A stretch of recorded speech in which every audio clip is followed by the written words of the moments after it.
con las expresiones de felicitación a las diócesis de Toledo y Getafe, que han colaborado conjuntamente, manifiesto mi agradecimiento a la invitación presentada por Su Excelencia Monseñor Ginés García, Obispo de Getafe, también en nombre del Señor Arzobispo de Toledo. Mi presencia en mi condición de legado pontificio evoca la comunión de toda la Iglesia con el sucesor de San Pedro.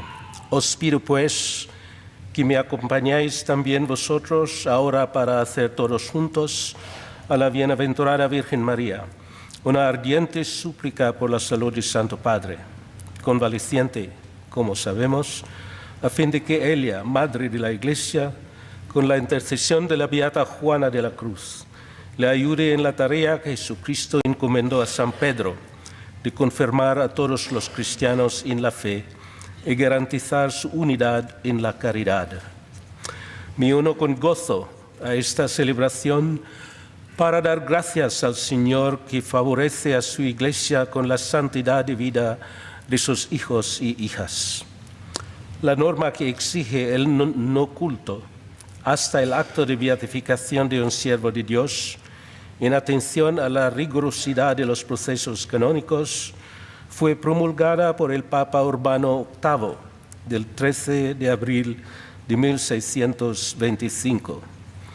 Dicha norma, que se observa hasta hoy, no excluía una beatificación equivalente para los procesos anteriores al día de la promulgación del decreto, el 13 de abril de 1625.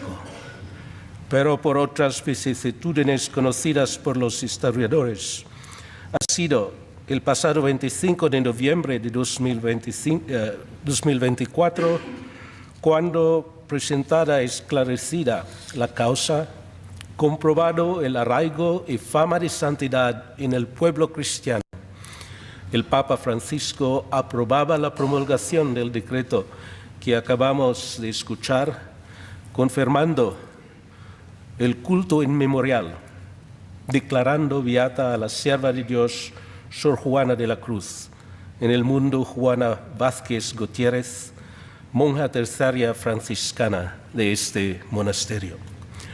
Vengo, pues, en mi condición de representante del Santo Padre en España, en su nombre. En su nombre un saludo y su bendición apostólica para cuantos estáis aquí presentes, a vuestros familiares y cuantos devotos que también participan a través de los medios de comunicación.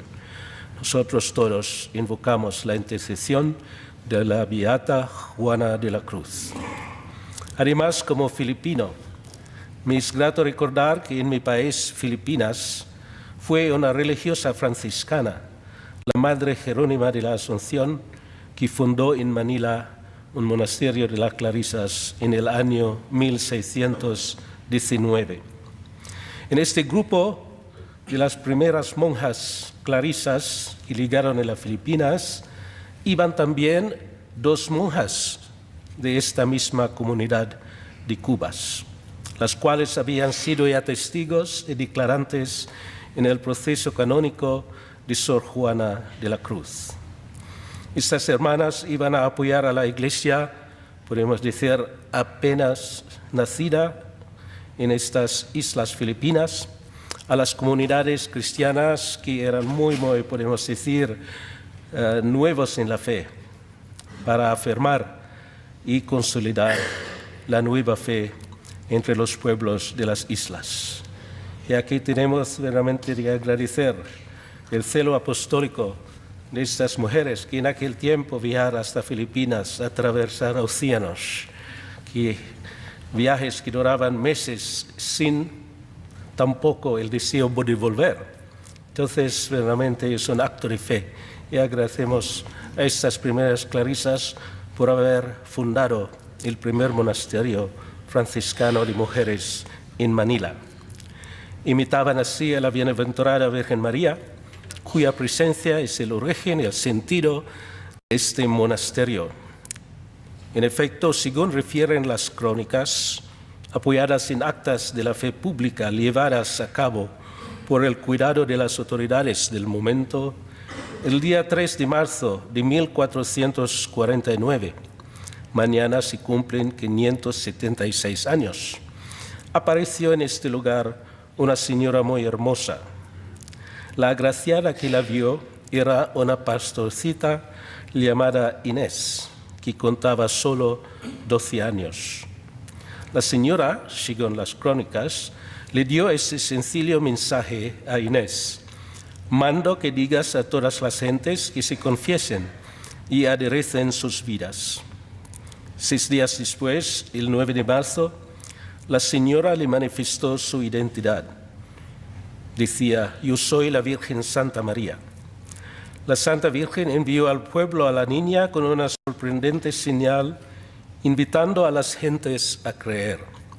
Ese mismo día, los habitantes de Cuba, con el sacerdote y las autoridades civiles, vinieron hasta aquí en procesión portando una cruz. María tomó de la mano de la pastorcita el signo de nuestra redención, lo adoró llevando su rodilla hasta el suelo y hincando luego la misma cruz en la tierra, le pidió a la niña que aquí se edificase un templo en su honor. Este es el origen del lugar donde ahora nos entramos. Al evocar esto, podemos recordar para nuestra lección lo que ocurrió en México, en el Tepeyac. Casi un siglo más tarde, en 1531, la Virgen dice a San Juan Diego, en un momento de su obra: oye, hijo mío, el más pequeño, ten entendido que son muchos mis servidores y mensajeros, a quienes puedo encargar que lleven mi mensaje y hagan mi voluntad. Pero es de todo punto preciso que tú mismo solicites y ayudes y que con tu mediación se cumpla mi voluntad. Y según la historia, algo así sucedió aquí, en este mismo lugar. La favorecida Inés, que gozó de la visión de Nuestra Señora, pudo echar a perder con su vida la palabra sencilla de una madre, la Madre de Dios y nuestra, que se preocupa de sus hijos. Y es que la palabra va unida a la vida, y también cada uno de nosotros tiene que descubrir que es del todo punto preciso, como decía la Virgen, realizar en la vida lo que Dios nos encomienda conforme a nuestra llamada y condición de vida. Nos viene bien recordar que lo que Dios nos confía es una tarea que siempre nos trasciende. Ninguno verdaderamente de nosotros es digno de tan grande tarea, pero espera nuestra precisión. Él, que nos conoce bien y nos llama por nuestro nombre, sabe bien lo que nos da, lo que nos confía, lo que podemos hacer. El que nos conoce perfectamente nos pone en la mano una tarea que hacer con los dones que Él nos ha dado. Así nos ha dicho San Pablo: entregaos sin reservas a la obra del Señor, convencidos de que vuestro esfuerzo no será en vano. No será jamás en vano nuestro esfuerzo para cumplir la voluntad del Señor. Es su tarea y la tarea que nos confía. La vida de la Beata Juana de la Cruz tiene un mensaje para la Iglesia de todos los tiempos y entonces también para la Iglesia hoy. Su palabra no es de empoderamiento, sino palabra de amor, de humildad, de servicio, verdaderamente en servicio en favor de la redención y de la conversión de las gentes en esta zona. Su palabra es una luz por ellos. Si el discípulo formula doctrinas que no son las de la Iglesia, su boca habla de lo que abunda en su corazón, como dice hoy la primera lectura. El que habla no es ya el que fue incorporado a Cristo por el bautismo, sino el orgullo. Así hemos escuchado al Señor también ahora en el Evangelio. No hay árbol bueno que dé fruto malo, ni árbol malo que dé fruto bueno. Por ello, cada árbol se conoce por su fruto, porque no se recogen higos de las zarzas, ni se vendimian racimos de los espinos. El hombre bueno, de la bondad que atesora en su corazón, saca el bien. Y el que es malo, de la maldad, saca el mal. Porque de lo que rebosa el corazón, habla la boca. Qué grande sabiduría, además de ser evangelio. La perfección de la vida en Cristo supone una fidelidad incondicional, como conviene a hijos de Dios, que nosotros somos todos. Por todo ello, María nos manifiesta aquí en Cubas el lugar central que ocupa la cruz en la vida de cada cristiano, e incluso el puesto que tiene la misma Madre de Dios dentro del misterio de la cruz, del cual ella misma es instrumento y el más excelente fruto. Ella, con los celos del corazón de una madre que cuida de sus hijos, procura nuestra salvación eterna. La cruz, pues, está en la esencia de nuestra vida cristiana. Y por eso, la Beata Juana, entre sus puntos esenciales, habla de 4 cruces, no solo una. Decía, la primera cruz, la de la carne. La segunda cruz, la del mundo que nos lleva a buscar su estima y por ello a sufrir por cuanto la contradiga, sacrificándonos en aras al prestigio y el lucro personal. La tercera, el demonio, que nos hace caer en la desconfianza de Dios, en la duda contra la fe, llegando al aborrecimiento de Dios y de los hermanos. Y la cuarta es la cruz de Cristo, con la que Él nos lleva a nosotros mismos y nos manifiesta su amor. A todos enseña la Beata Juana de la Cruz que es propio de un cristiano, como discípulo, comunicar irradiando la alegría del conocimiento de la bondad de Cristo para con nosotros, una bondad que nosotros tenemos que experimentar en el alma. Así fue como ella ofreció al agua cristalina de la sana doctrina, extraída directamente de su contemplación de la palabra de Dios. Y así pone en labios del Señor: hijos míos, aprended a ser piadosos y a rogar por los pecadores, y no pidáis justicia por el mal. Y yo les mostré que no lo hiciesen así, que aunque ellos lo tenían por buena justicia, no lo era, mas que diesen bien por mal, que era mejor justicia. Y amigos y hijos míos, ya no soy yo Dios de venganza, mas de misericordia. Y para eso fui al mundo y tomé carne humana, para ser continuo abogado vuestro y continuo perdonador.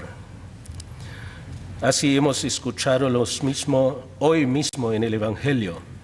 El cristiano no puede formular juicios duros sobre su prójimo. También aquí habla la boca lo que abunda en el corazón. No se puede, sin incurrir en orgullo, criticar así ni juzgar duramente a los demás, dejando de adoptar la actitud de misericordia y de perdón, que es la de Jesús, y por consiguientemente ha de ser también la nuestra. La vida de la Beata Juana de la Cruz se nos viene a ofrecer como ejemplo que vive esta misma enseñanza del Señor, hoy proclamado en el Evangelio. El discípulo de Cristo ha de tener su propia manera de ser, la de aquel que por el bautismo se ha revestido de Cristo. Ser también misericordiosos, como nuestro Señor y como el Padre del Señor es también misericordioso. El Señor nos dice que un ciego no puede guiar a otro ciego. Ambos caen en el hoyo. Seamos pues auténticos seguidores de nuestro Señor, devotos hijos de la Iglesia, empeñados a difundir el Evangelio a través, sobre todo, el ejemplo de una vida cristiana. De nuestro interior saldrá toda especie de buenos frutos, porque cuando nos resolvemos a cooperar con la gracia de Dios, entonces se operan en nosotros maravillas, gracias a la gracia de Dios. Por tanto, ser conscientes de lo que somos y ponernos cada vez más al servicio de nuestros hermanos. Esto implica, por supuesto, ser lo que debemos ser y ofrecer una palabra que construya y ayude a la construcción del reino de Dios, viviendo su evangelio. Termino dirigiéndome a las religiosas que están sobre todo aquí presentes y todas las religiosas clarisas. Compartimos vuestro gozo, queridas hermanas. Tendiendo al evangelio proclamado, tenemos que decir que de lo que rebosa el corazón, habla la boca. El corazón de la beata Juana estaba en el corazón de la Iglesia. También ella podía decir, en el corazón de la Iglesia, que es mi madre, yo seré el amor, como nos enseña también Santa Teresa de Lisieux siglos después. Es el amor el que define la vida consagrada. En la comunión de la Iglesia, cuyo centro está, como Juana decía, en el amor del Señor, que se hace presente en la hostia santa. Él allí nos da el amor con que amamos. Por el espíritu de pobreza vivió la libertad interior de una manera efectiva, señalando que absolutamente nada puede llenar en este mundo la sed de infinito que está en nuestro corazón. Solo Dios. Y como también decía su contemporánea Santa Teresa de Jesús, solo Dios basta, que nada te espante. Hermanas, haced así a Dios la entrega de su propia vida, prolongando el sí de María en vuestras vidas y viviendo con ella de la fe y la confianza en favor de la Iglesia y del reino de Dios entre los hombres. Una vez más, enhorabuena a toda la Iglesia universal, pensando también yo al monasterio en Manila. Y enhorabuena a la familia franciscana entera, específicamente aquí en España y sobre todo las clarisas en este monasterio. Que así sea.